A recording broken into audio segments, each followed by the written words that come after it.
Ate Loida, kamusta na mga anak mo? Eto nga po, may ubot sipon. Ah, ganun ba? Opo. Pina-check up mo na ba? Hindi nga po. Ay, ganun. Tawagan mo lang siya.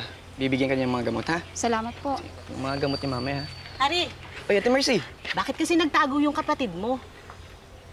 Natakot po kasi makulong, eh. Nakakausap naman namin siya, pero bihira nga lang kasi madalas off yung phone niya. Baka naman talagang siya ang nang-rape dun sa ex-girlfriend niya.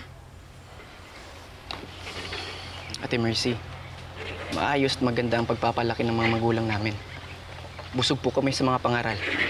Kaya imposible magawa ng kapatid ko yun. Ito na po yung pagkain nyo, ate. Salamat po. Thank you. Thank you. Hello. At pala hindi natin binigyan ng pagkain yung chismosang yun. Hindi na lang yung buhay niya, yung pinakailaman niya. Hayaan mo na. Hello po, kamusta po? Salamat po. Salamat. Ayaw nga pala. Don't forget yung team building natin next week, ah. At least makakapag-chill ka doon. Let's have fun, okay? Sige.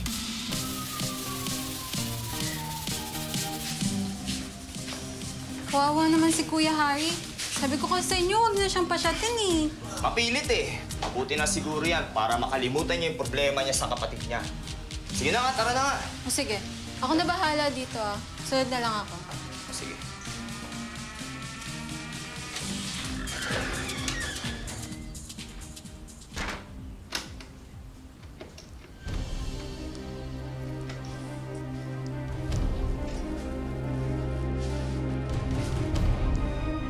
Totoo ba na yung isa mo inakusahan din ng panggagahasa? Opo.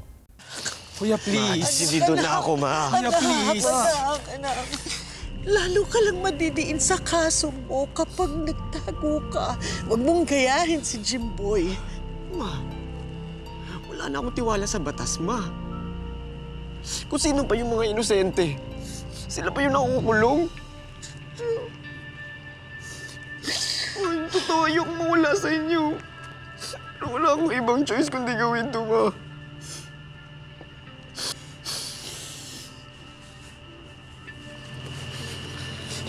Ingatan mo ang sarili mo.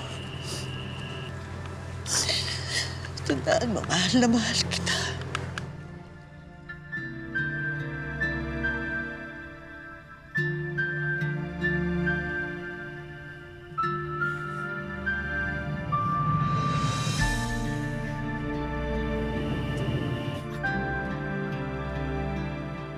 Habang patuloy na umuusad ang mga rape cases laban sa mga anak ni Lenny, pinilit pa rin niyang magpakatatag para sa kanyang pamilya.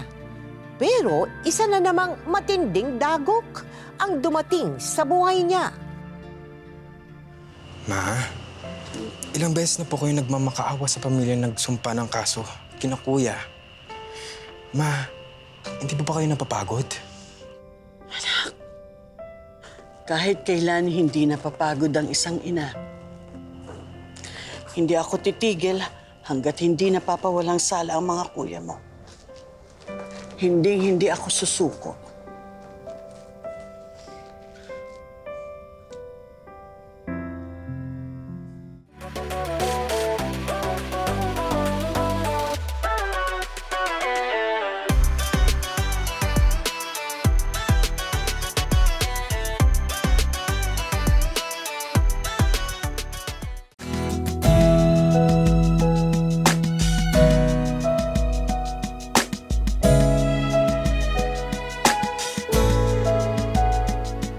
Thank you.